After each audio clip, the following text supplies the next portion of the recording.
Saudara-saudara sekalian, pemerintah yang saya pimpin nanti akan fokus untuk mencapai swasembada energi.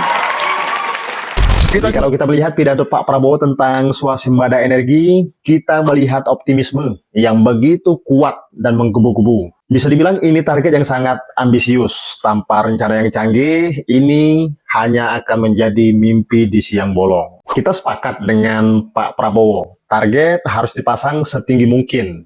Namun yang tak boleh kita lupa, usaha untuk mencapainya juga harus dilakukan dengan sekeras mungkin. Tentunya dengan strategi yang canggih dan tidak boleh asal-asalan. Faktanya, sekarang ini kebutuhan BBM dan gas LPG kita masih impor. Dan semakin lama jumlah impornya makin besar. Tahun lalu konsumsi BBM Indonesia kurang lebih mencapai 505 juta barel. Atau setara 1,5 juta barel dalam sehari. Sebagai perbandingan, Indonesia sendiri hari ini hanya mampu mengolah 500-600 ribu barel per day. Ada selisih sejuta barel yang harus kita impor dari negara luar. Padahal di masa kejayaan era tahun 1970-an sampai tahun 2000, sektor migas ini pernah jadi tulang punggung APBN. 70% pengeluaran negara pernah didanai dari keuntungan bisnis migas. Tapi itu dulu, perbanding terbalik dengan kondisi hari ini. Jangankan untuk jadi sumber pemasukan, migas ini bahkan telah menjadi beban negara. Ya, subsidi energi mulai dari BBM sampai listrik itu telah menyedot 12% dari APBN atau sekitar 400 triliun. Jika alokasi subsidi tersebut diberikan saat produksi migas kita berlimpah serta kebutuhan nasional itu belum meledak seperti sekarang, tentu nggak jadi soal. Tapi sekarang kita serupa hidup dalam lingkaran setan. Negara dikuras oleh asing untuk impor BBM. Masyarakat dikuras pajak oleh negara. Sementara negara terpaksa mengalokasikan subsidi BBM agar tidak diabuk massa. Ya, di negara berkembang seperti Indonesia, isu kenaikan BBM bisa jadi gerakan politik yang menakutkan.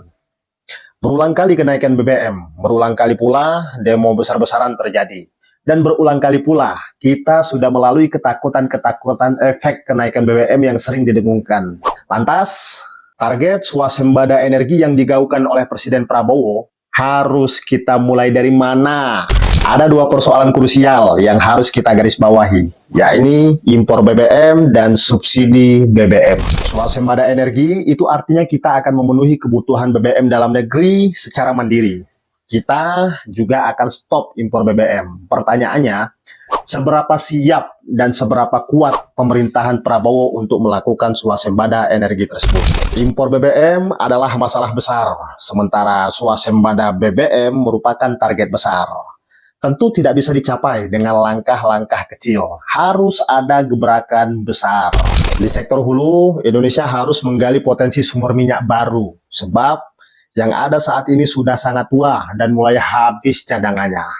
Sementara di sektor hilir, kita mesti menambah kapasitas produksi agar rantai pasok pengolahannya tidak perlu melibatkan negara luar lagi, seperti Singapura. Sehingga BBM yang dihasilkan itu jauh lebih murah. Upaya ini tentu membutuhkan komitmen jangka panjang dan dana yang tidak sedikit. Lagi-lagi yang menjadi pertanyaan kita semua, Dari mana duitnya? mengingat APBN kita selalu tekor, pengeluaran itu jauh lebih besar daripada pemasukan.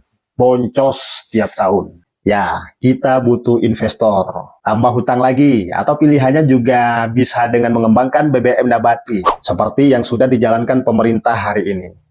Biasa dikenal dengan B35. 35% minyak sawit dan 65% minyak bumi. Tahun depan, konon kabarnya pemerintah sudah menargetkan untuk meningkatkan B35 menjadi B40. Di sisi lain, pemerintah juga perlu menggalakkan langkah penghematan atau pembatasan dan juga pengawasan terhadap pasokan BBM.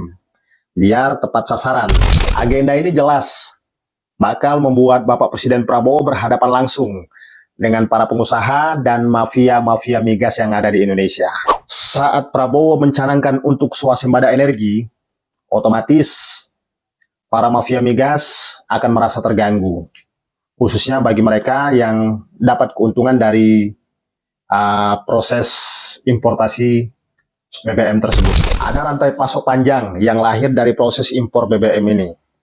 Mulai dari negara pengekspor, kilang-kilang minyak yang dibangun untuk menyerap minyak mentah impor, kapal-kapal tanker yang digunakan untuk importasi BBM, serta para rent seeker atau pemburu rente yang meraup untung dari bisnis tersebut. Lagi-lagi pertanyaan yang harus kita lontarkan, sanggupkah Bapak Presiden Prabowo?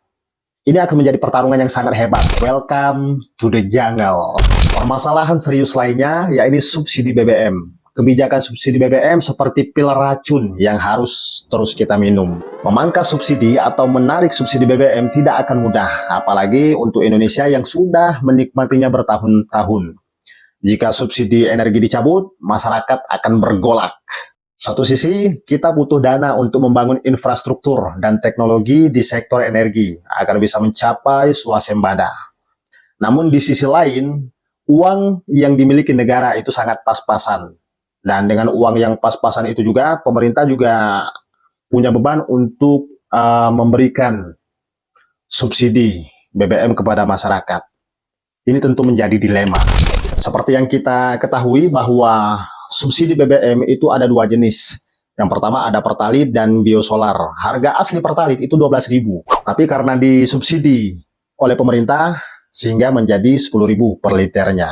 Ada 2.000 yang mesti dibayar oleh pemerintah di setiap 1 liter Pertalite yang dibeli oleh masyarakat. Sementara biosolar itu harga aslinya sama seperti Dexlite, yaitu 13.400.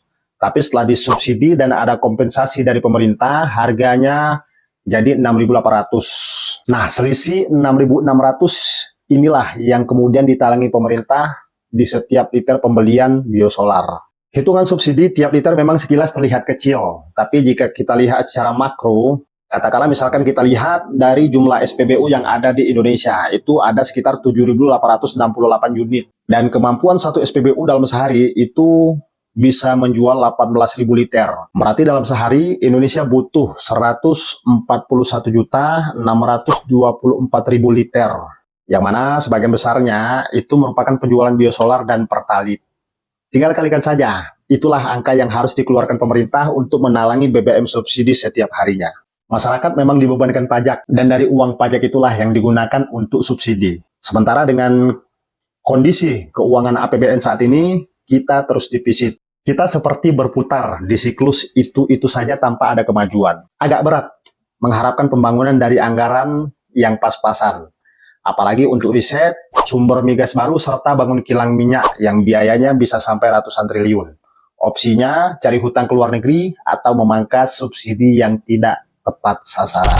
Nah, kawan-kawan Sobat Energi Indonesia, kira-kira langkah apa atau gebrakan apa yang bisa dilakukan Presiden Prabowo untuk sampai kepada tahapan swasembada energi dengan segala kerumitan yang sudah kita ulas tadi? Silakan komen di bawah.